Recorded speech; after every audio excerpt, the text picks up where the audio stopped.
Bonjour à toutes et à tous. Dans cette vidéo, je vais parler donc de ma voiture, une Citroën Xara 1,9 litre avec un moteur DW8, une pompe Luca de type DPC. Ce véhicule est d'année 2000. Il a 260 000 km au compteur, tout est d'origine. Ce véhicule a la particularité de posséder trois systèmes d'alimentation, donc de l'huile, du gasoil, donc de l'huile recyclée, du gasoil et de l'hydrogène. Aujourd'hui on va parler surtout de l'huile et du gasoil parce que ma station d'hydrogène est en cours de nettoyage, j'ai pas encore eu le temps de la remonter. D'ailleurs, je m'excuse par avance du chantier qu'il y a dans la voiture parce que j'ai fait quelques modifications, des améliorations, enfin bref, quelques trucs. Aujourd'hui, je vais vous présenter tout ça. Donc, on va commencer par le coffre. Allons-y. Donc, dans le coffre, il y a ma caisse à outils, mes câbles électriques, enfin tout ce qu'il faut pour bien travailler. Donc, dans mon coffre, il y a un vase d'expansion qu'on appelle ça. Donc c'est mon réservoir, il fait 35 litres. Donc c'est un réservoir d'huile 35 litres. À l'origine, c'est un vase d'expansion ouvert pour les systèmes de chauffage. Très pratique parce il est vraiment très plat, comme on peut le voir, mais assez haut. Donc moi, ça me convenait parfaitement pour ce type de voiture. La Xara a l'avantage d'avoir un gros coffre quand même pour sa capacité. Et donc voilà. Donc là, on a notre remplissage qui se fait par ici par le bouchon, tout simplement. Donc le bouchon, c'est le diamètre d'une pompe classique, gasoil et autres. Donc tout au fond, on a là-bas notre jauge, parce qu'il faut bien savoir la quantité d'huile qui nous reste dans la jauge, dans le réservoir. Donc on a notre jauge, une voiture. On a notre jauge pour savoir la quantité d'huile qui nous reste. Donc l'alimentation se fait ici donc par le bas. Et le retour d'huile, encore une voiture.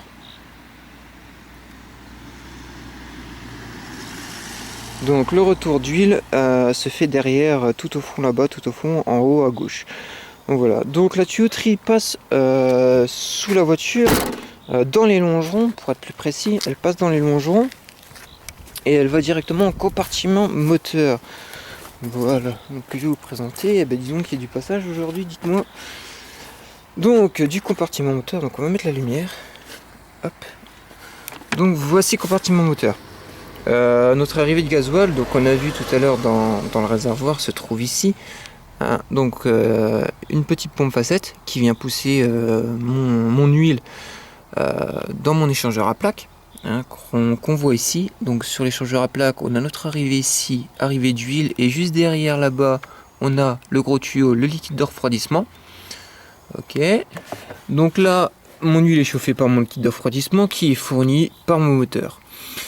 Juste en dessous, donc ce raccord là-bas, là, le raccord en laiton. Attendez, j'essaie de vous le montrer ici. Donc ici on a notre sortie d'huile chaude. L'huile est chauffée par le liquide de refroidissement. Alors on ressort. Donc ici, premier T, donc j'ai mis une bougie. Donc c'est une bougie de préchauffage. C'est un Renault. C'est de mon Renault Master, il me semble, qui me restait. Qui va aider en fait pour les matins. Le matin ou quand il fait fort froid à chauffer mon huile. Donc elle se met en route via le thermostat à bulbe qui est là. Donc ça c'est un thermostat à bulbe, il est réglé à 50 degrés. Donc en dessous de 50 degrés, ma bougie de préchauffage se met en route et elle vient chauffer mon huile en fait. Excusez-moi pour les voitures. Elle vient chauffer mon huile, mais pas directement mon huile. Elle chauffe un morceau de cuivre et le morceau de cuivre restitue la chaleur sur mon huile. D'accord? Donc j'ai fait des doigts de gants en fait, qu'on appelle ça.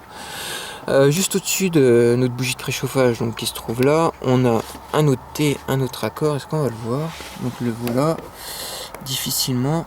Donc là-bas tout au fond, là on a la bougie et au-dessus on a la sonde de température. Est-ce qu'on la voit? Oui, on voit le morceau de cuivre là. Donc la sonde de température qui elle va m'afficher la température de mon huile dans mon habitacle. Je l'ai mis dans l'habitacle, c'est pas forcément utile, moi je l'ai mis en apparent, mais on peut parfaitement le dissimuler, on verra ça tout à l'heure. Donc au-dessus là, on voit ce qui va réguler la température de ma bougie. Donc suite à ça, on ressort par ce raccord là, on suit le tuyau et on va à l'électrovanne 3 voies qui se trouve ici. Donc sur l'électrovanne 3 voies, on a ici notre arrivée de gasoil, en bas notre arrivée d'huile, vous l'aurez bien compris, et ici notre ce qui part en fait au niveau de la pompe injection, ce qui va aux injecteurs, ce qui va alimenter mon moteur. Donc ici j'ai mis un T avec un clapet en tire-tour. Eh ben la vache, du passage aujourd'hui. Excusez-moi pour ces voitures. J'espère que ça ne s'entendra pas la vidéo. Donc ici on a un T, un clapet en tire-tour. Donc l'huile en fait est tout le temps en mouvement. Donc elle est tout le temps poussée par la petite pompe là que je vous ai montré, donc la pompe facette. Elle est toujours poussée par la pompe. Et elle circule tout le temps de mon échangeur à plaque à ma bougie jusqu'à mon réservoir. Je ne trouve jamais s'arrêter. Donc c'est un bouclage, on appelle ça. Certains sont pour, certains sont contre. Moi je suis pour. Je trouve que ça fonctionne beaucoup mieux avec. Donc voilà, donc j'ai mis ça. Et puis voilà, donc ça fonctionne très bien. Donc, alors je vais récapituler, excusez-moi. J'ai travaillé toute la journée, là, je suis un peu crevé. Dès que ma température détectée par ma sonde qui est là atteint 40 degrés, donc dès que mon huile atteint 40 degrés et que ma sonde détecte cette température, mon électrovanne qui se trouve ici s'ouvre, laisse passer l'huile et referme le gasoil. D'accord, donc rien de plus simple. C'est le matin en dessous de 40 degrés, je démarre au gasoil et je m'arrête au gasoil. Donc là on a l'électrovanne, la 23 voies, excusez-moi, pour mon retour.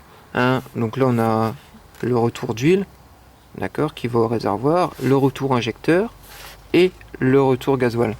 Comme ça chaque combustible va dans son réservoir respectif. Il y a très peu de mélange, vraiment très peu.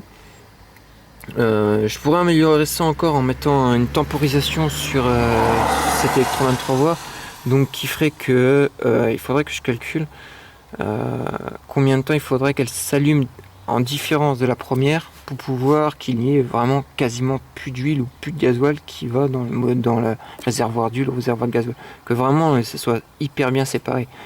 Je verrai ça plus tard. Parce que je suis en train de réfléchir à un projet, donc je verrai ça plus tard. Donc tout ça est alimenté par ma batterie. Donc j'ai fait une petite installation électrique, donc une petite vue d'ensemble, ça fera pas de mal.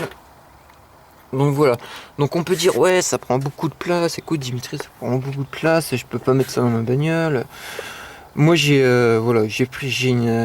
une grosse voiture avec un tout petit moteur, donc je me suis éparpillé, mais on peut très bien réduire tout ça, réduire ce volume très facilement, et j'en parlerai plus tard dans une prochaine vidéo je pense.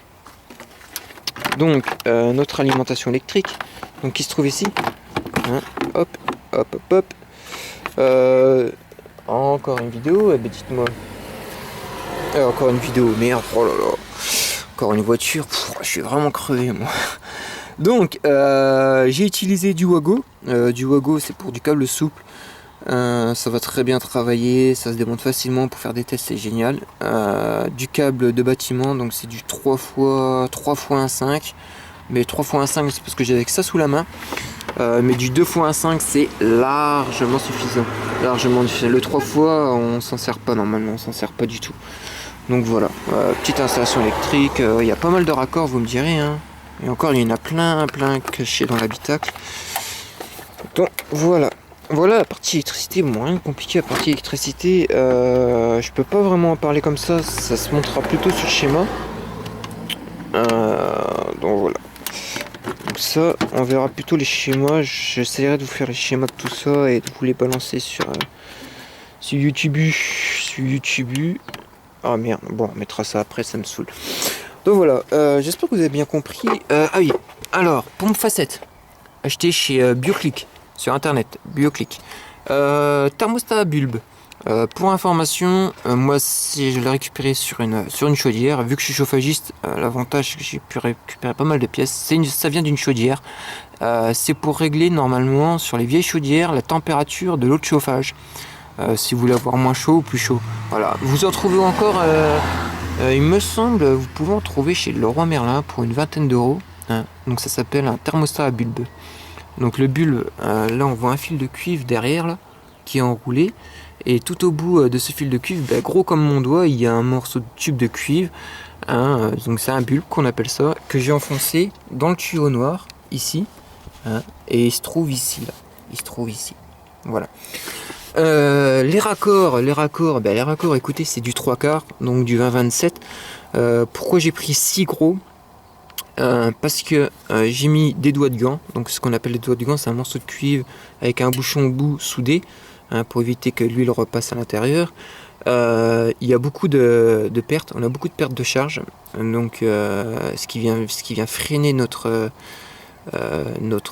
huile. Donc j'ai préféré utiliser des gros raccords pour pas être embêté en fait, hein, pour pas être embêté. Les électrovannes 3 voies qu'on voit ici, donc pareil chez Bioclick. Pareil, je crois que ça vaut 136 € l'électrovanne. Rapport qualité-prix, on trouvera pas mieux. C'est un peu cher, je dois l'avouer. Mais si on veut du matos qui fonctionne, on n'a pas vraiment le choix. L'échangeur à plaques là-bas qui se trouve derrière, donc ça vous pouvez en trouver sur internet. Donc ça s'appelle échangeur à plaques. Moi c'est un échangeur à plaques 60 plaques que j'ai récupéré d'une chaudière, que j'ai détartré, que j'ai récupéré d'une chaudière, que j'ai foutu là-dessus. Ça va très très bien. Comme on peut le voir, il y a beaucoup de pièces de chaudière, beaucoup de pièces de chaudière.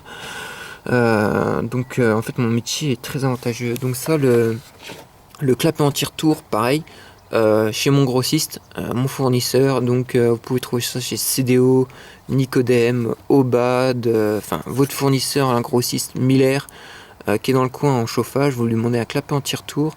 Donc là j'ai pris un gros diamètre, c'est du 10, un diamètre 10, passage de 10.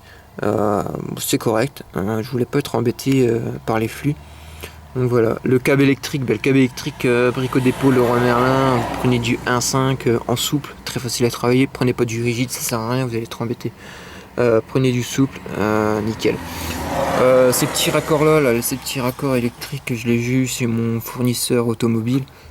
Chez nous c'est Daven. Il nous fournit toutes les pièces détachées pour les moteurs. Donc ils vendent des kits, ça va très bien travailler. Quoi d'autre?